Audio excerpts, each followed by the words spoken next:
Things today. Can everybody see my screen? Yes? Okay, cool. So first off, I'm from Utah. So I have a ton of buddies, people that I've grown up with who are at Sunrun, Vivint, Ion, all these different companies. And I get blown up constantly from people asking what's going on over here at the pros. So I just wanted to say huge shout out to all of you who are on this call, all of the leaders here in the company, because all of that success that we're finding falls back on you guys. And you guys are responsible for it. The fact that you guys take time out of your days to hop on calls like this just shows the caliber of leaders that we have.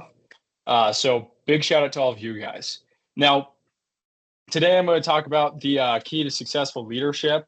Obviously, we had a lot of success last year.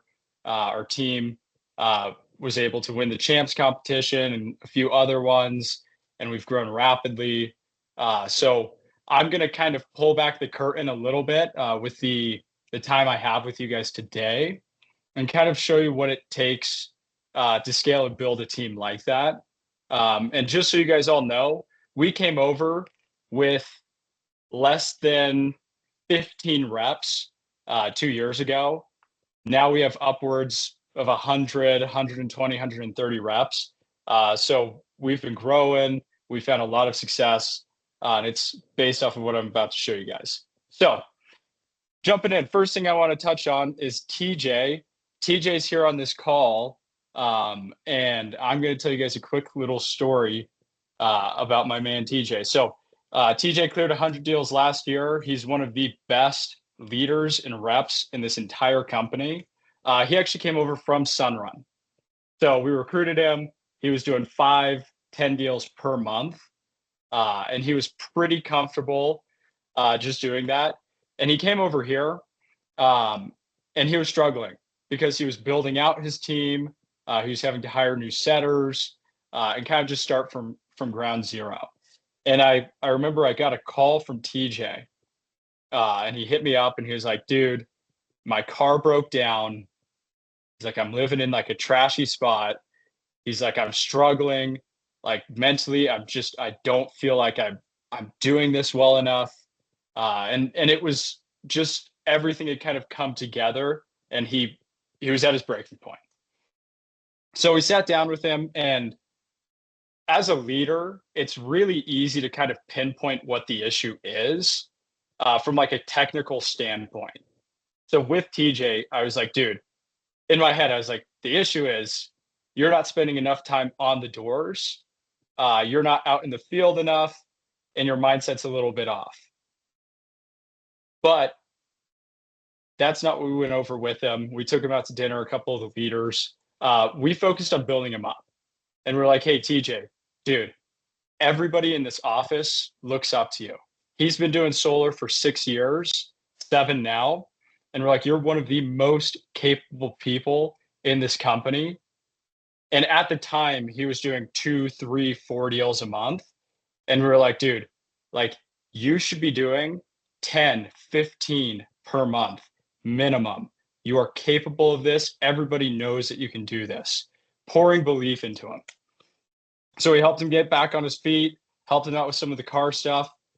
But the biggest thing we did is we let him know that we actually believed in him. Now, 3 weeks later, TJ ended up leading Satori to win champs and was named the MVP.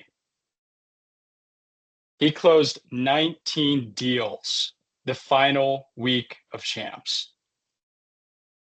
He went from selling 3 deals the month before to 34 after we had that conversation with him.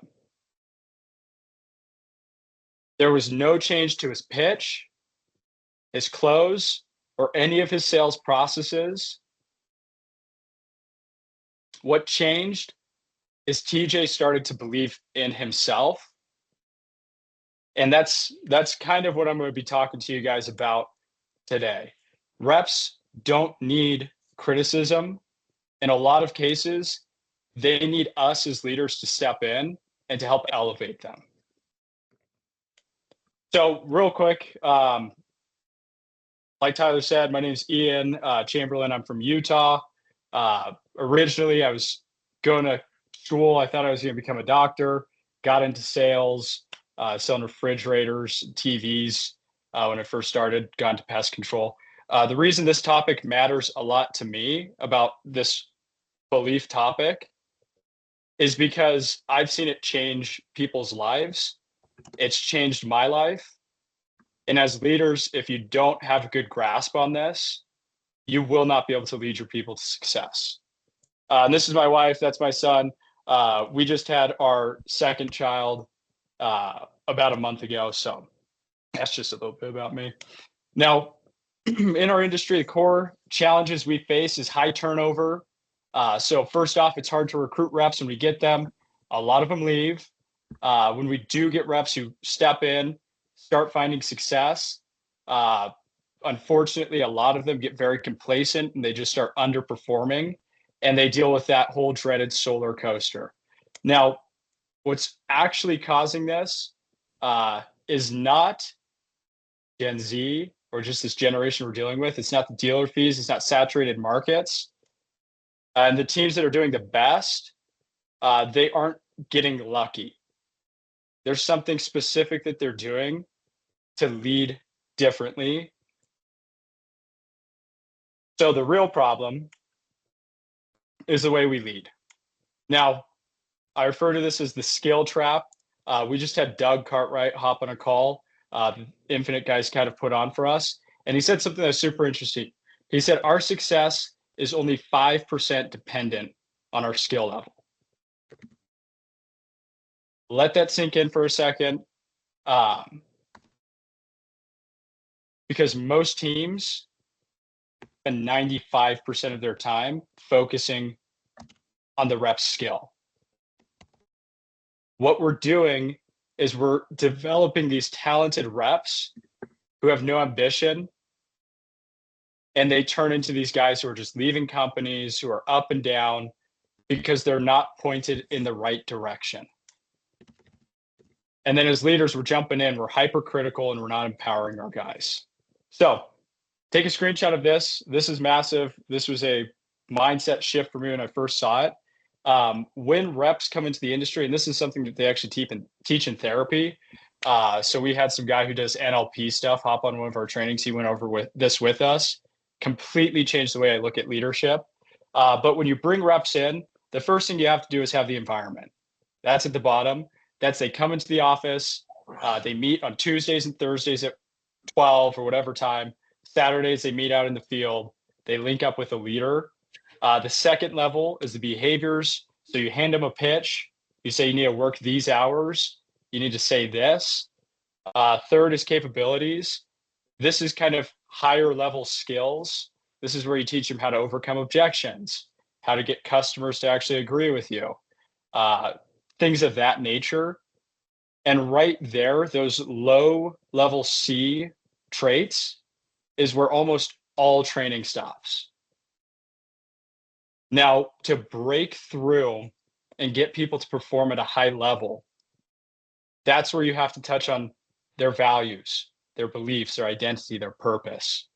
So everybody that's on this call, you're here because you're leaders. If you don't have values for your team, things that the team stands behind, an identity for your team, or a purpose that everybody's working towards, you will not find success. I was just out in Vegas with Ricardo Ritchie. He's known as the best solar salesman of all time. He did over 500 personal deals in a year. And I was talking to him about his close. And he said something to me. It was an identity statement. He said, I'm either getting the deal or they're kicking me out of the house. He's like, there's no in between. He's like, that's who I am. So when you're leading people, are you reinforcing identities that are going to make them be more successful in the field? And obviously the highest level here is purpose. And if you think about freedom, Brett, what he's trying to accomplish, That's ultimately why we're all here, is because he's changing the world. He's changing how solar is, how power is delivered to homeowners, and he's trying to accelerate the rate of adoption in the United States. It's a massive mission. He believes in paying out the most to the field. That's why Josh ended up partnering with Brett. And Josh also has an incredible vision, which is why we're all here.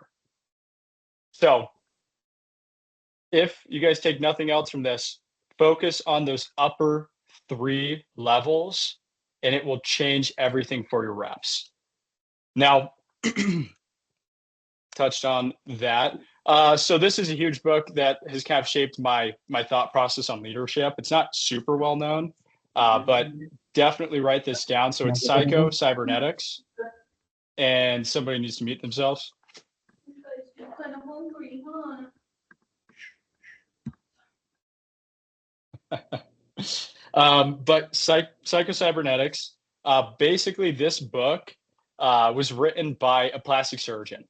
So he would help people who were burn victims, who had their like noses broken. They would come into like his office and he would help kind of correct some of those issues.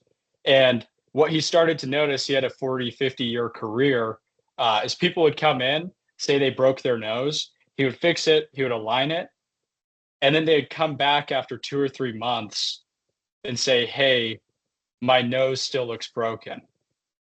And he'd pull up before and after picture from before the nose broke versus after he fixed it and be like, look, you look identical.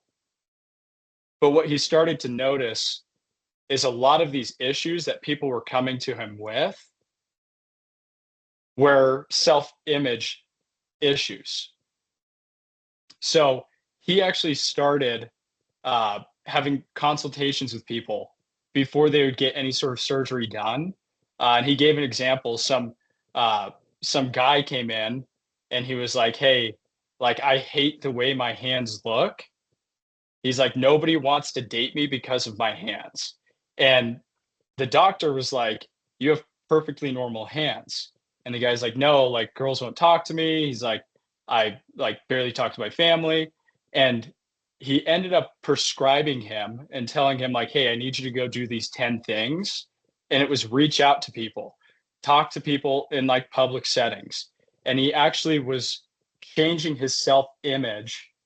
The guy came back and he was like, you were totally right. He's like, I didn't realize this was all just in my head.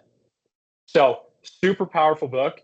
He wrote this and he ended up writing some other books on sales. So definitely check it out. But it's a phenomenal book. And Tony Robbins talks about this principle as well. The strongest force in the human personality is the need to stay consistent with how we define ourselves.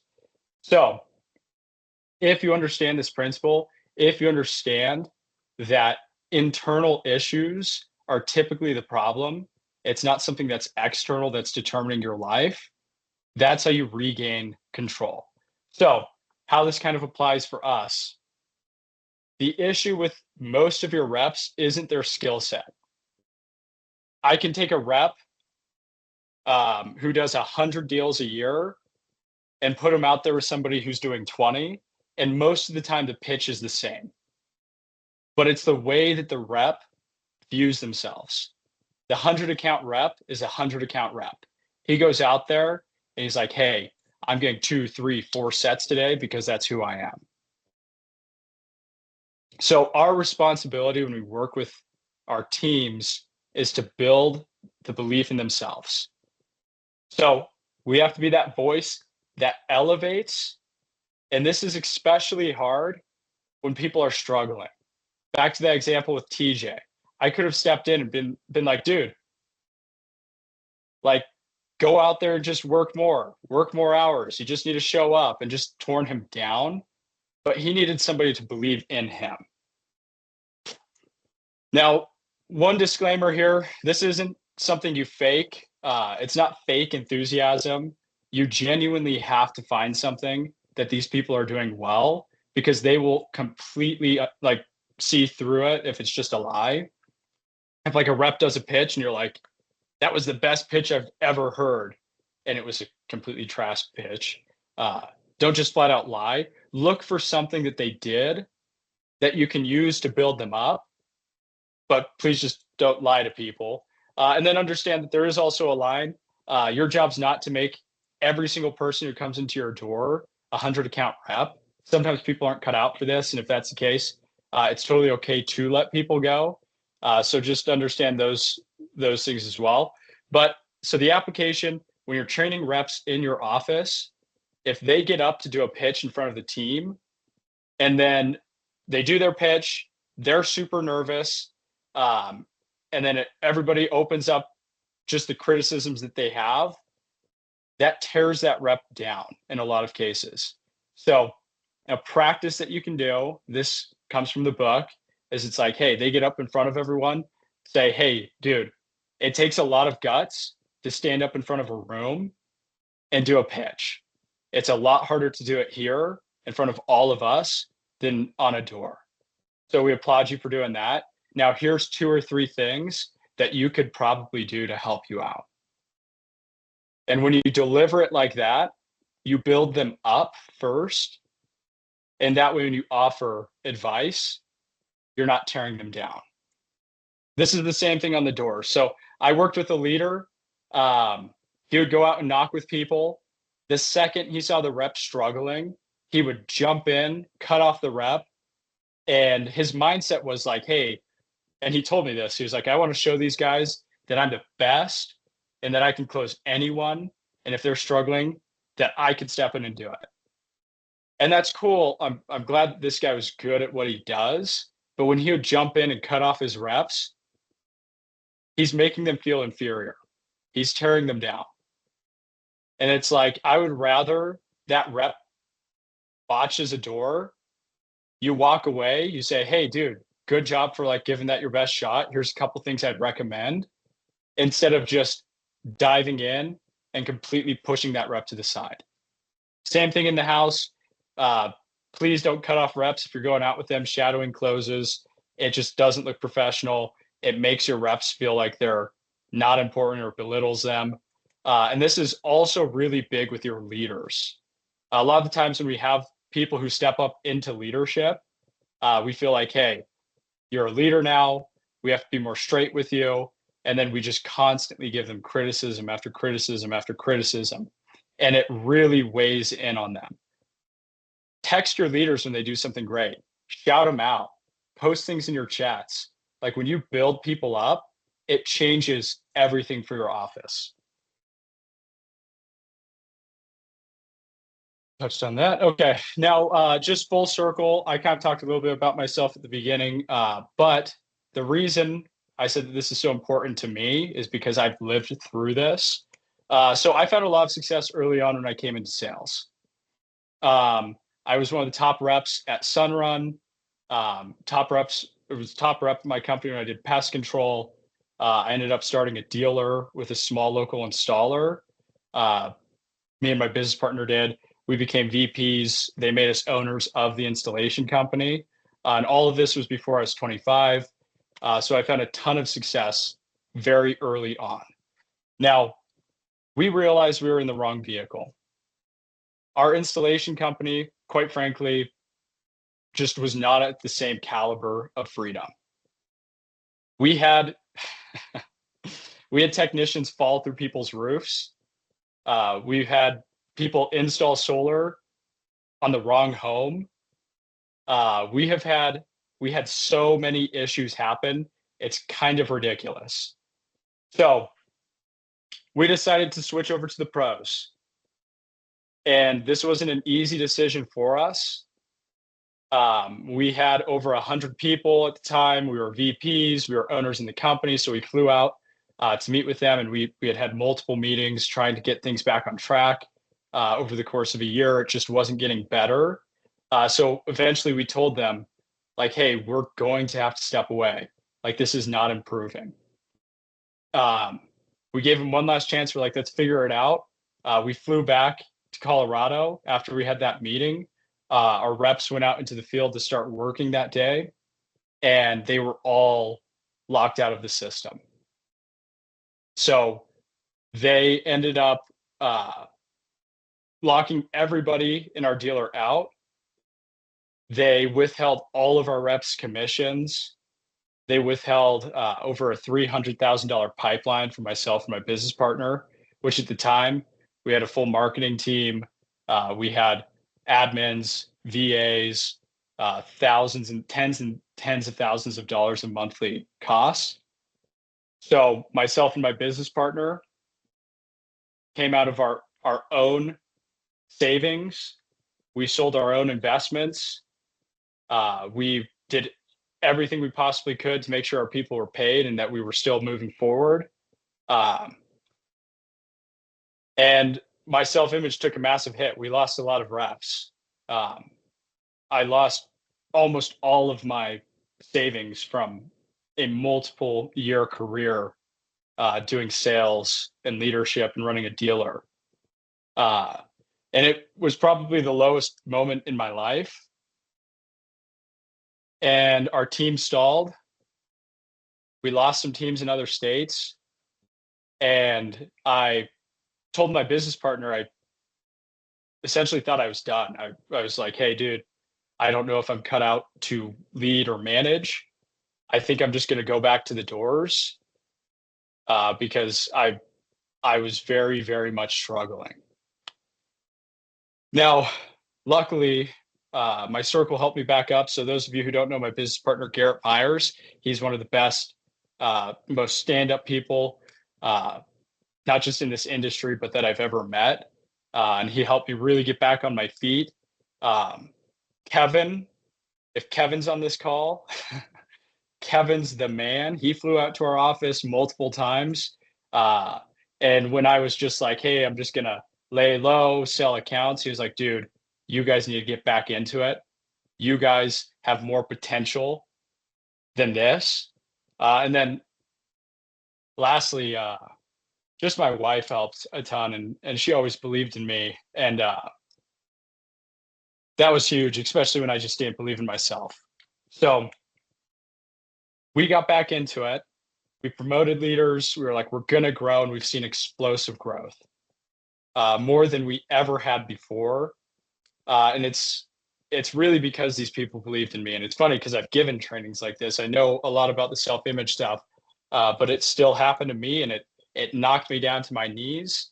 But we're able to get back up and push through it. So the real bottleneck for everyone, and I want to say this till the end, I've talked a lot about self-image for your teams, but what's the number one thing holding your organization, your whole team back as far as growth? And it's your own self-image. Because as a leader, if you don't believe in yourself, if you don't see the vision clearly, your people won't ever see it. So if you want to have growth, if you want reps to do well, you have to grow first. So if you're not finding the growth that you want, the best place to start is to just go look in the mirror and ask, what can you do to start growing and developing? And the fact that you guys are all on this call shows that you guys are all actively doing that. So that's huge.